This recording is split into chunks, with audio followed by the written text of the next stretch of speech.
From the ashes of the 2024 Arena Football League relaunch rises Arena Football 1, a name that harkens back to the initial AFL revival, as it was going to be the name prior to the league's acquisition of the AFL branding. 8 of the initial 16 teams made it to the finish line, and 7 will continue in the AF1. To shore up the league, they have added an additional 3 to get the league to 10, though technically initially was going to start with 14 teams, and all 8 were going to make the jump. But indoor football being the way that it is, they're going to have to settle for the even 10. The Albany Firebirds came up just short in Arena Bowl 33, though only entering their second season as a franchise. Indoor football dates back in the city.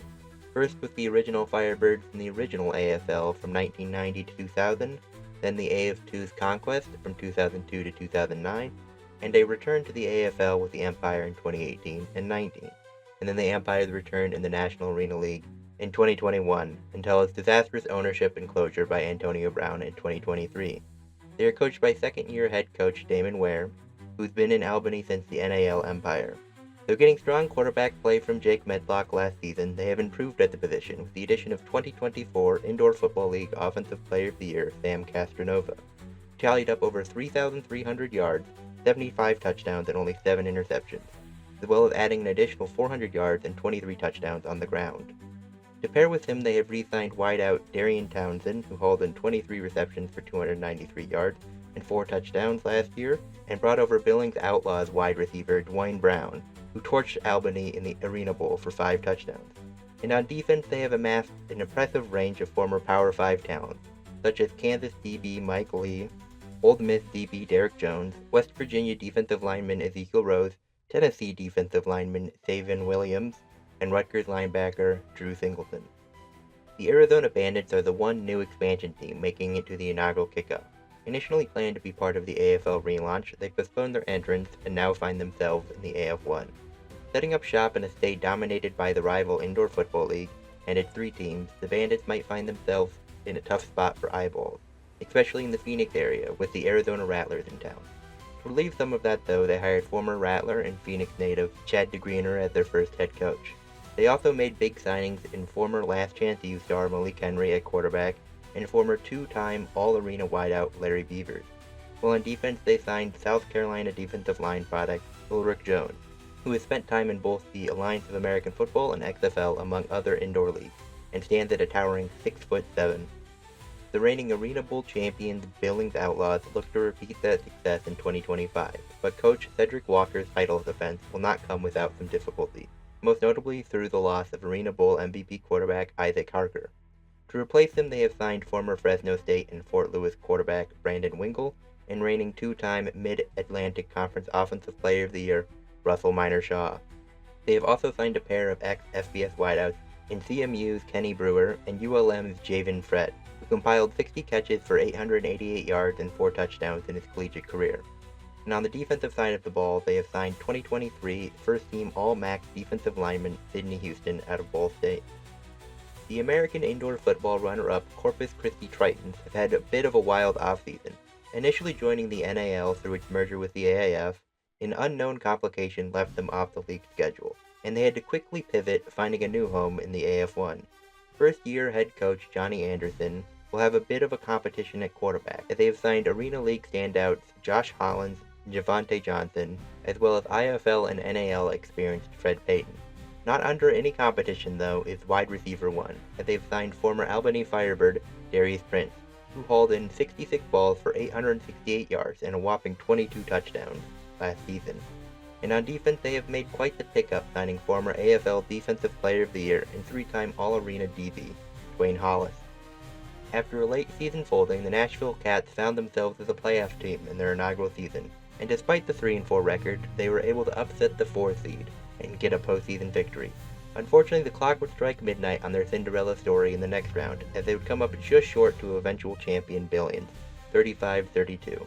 But in the offseason, they would make a big improvement at the head coach position, contracting 4-time Arena Bowl champion and 2-time Coach of the Year Darren Arbit, though that would come in the aftermath of losing former AFL MVP QB Randy Hibbard back to retirement. His replacement will come from a competition featuring former Sacramento State QB Jake Dunningway, Division II Gannon product Corey Curtis, and Cumberland College QB Jaron Myers.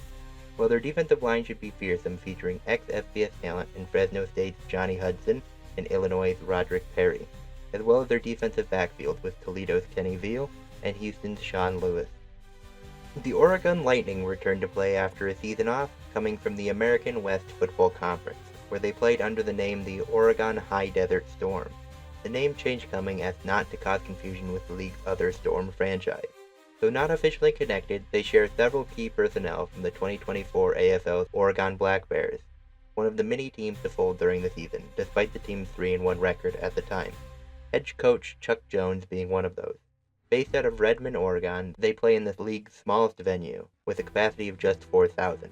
At quarterback, they're going to have a competition featuring Keegan McCormick-Reamer from the third tier of the German Football League, former High Desert Storm quarterback Matthew Ione, who tallied 292 yards and 7 touchdowns against 0 interceptions in the 2 games that were reported in 2023, and have also recently acquired former Amarillo Venom quarterback Dalton Cole, who put up 511 yards, 13 touchdowns, and just 4 interceptions in the Venom's 4 reported games in the AIF last year. Where they lack in name recognition, the Lightning make up their roster with versatility, signing not 1, not 2, but 3 different players listed as athletes on the team rosters, along with a plethora of other players capable of playing multiple positions. The Orlando Predators were let down by an unfortunate Drew Powell postseason performance to end their season on a sour note after a successful regular season. And as he makes his return to the rival IFL, coach E.J. Burt has to look for a replacement. And he may have found one in former Tulsa Oilers quarterback Andre Sale, who tallied up nearly 1,500 yards, 39 touchdowns, and only 6 interceptions in 9 games in the IFL last season. Coming with him from the Oilers is also his go-to target, Alexis Rosario, who caught 84 balls for 857 yards and 22 touchdowns. While on the defensive side of the ball, they should receive solid line play from Shockey Hollins and Sean Williams. The Salina Liberty have the league's most tenured coach and 7th-year skipper Heron O'Neill. Though losing last season's QB to free agency, they have brought back an old face in Javon Kilgo, who played for the Liberty in 2022. Collecting 15 touchdowns against just 3 interceptions en route to a league championship. And to match with them, they have signed former Central Michigan Chippewa Dallas Dixon, who gained 3rd team All-MAC honors in his junior year, as well as brought back running back turned wideout Tracy Brooks, who collected 336 yards and 11 touchdowns on 57 touches for the Liberty last season. And on defense, they have brought in longtime indoor veteran defensive back Dwayne Autry, who has tallied up over 70 games in his career. The Southwest Kansas Storm out of Dodge City, Kansas, are led by 2nd-year head coach Gary Thompson, and are looking to improve from last season's 4-5 record. At quarterback, they have acquired former Birmingham Stallion quarterback Jalen Morton, and should be able to get a run game going behind running back Logan Wright, as they have a line featuring 3 former FBS players, and Alex Hale, Sama Pama, and Caleb Schaefer. While on the defensive line, they added another 2, and former Oregon State Beaver Joe Golden, and Baylor Bear Marge Smith. The Washington Wolfpack are the final team in this year's AF1, and are the only non-playoff team returning from the disastrous AFL return. Based out of Everett, Washington, 2nd-year head coach J.R. Wells looks to improve from last season's 2-7 record. They have done an almost complete roster overhaul, signing former Predators QB Joseph Hess, where he threw for just over 1,000 yards, 15 touchdowns, and 8 interceptions. To pair with him, they have signed a trio of receivers in Richie Anderson, Otis Odom, and Deshaun Williams. While on defense, they haven't really made a splash, but have brought back DB Michael Lee and linebacker Ijaz Rashid. Week 0 will kick off this Saturday as the Orlando Predators take on the Southwest Kansas Storm on Evergreen Now, a new streaming service. All games will be available there, except for a select few that will be broadcast on Vice TV. The season will run 15 weeks counting Week 0, and be followed by a 16 playoff featuring the 3 division champions and 3 wildcards.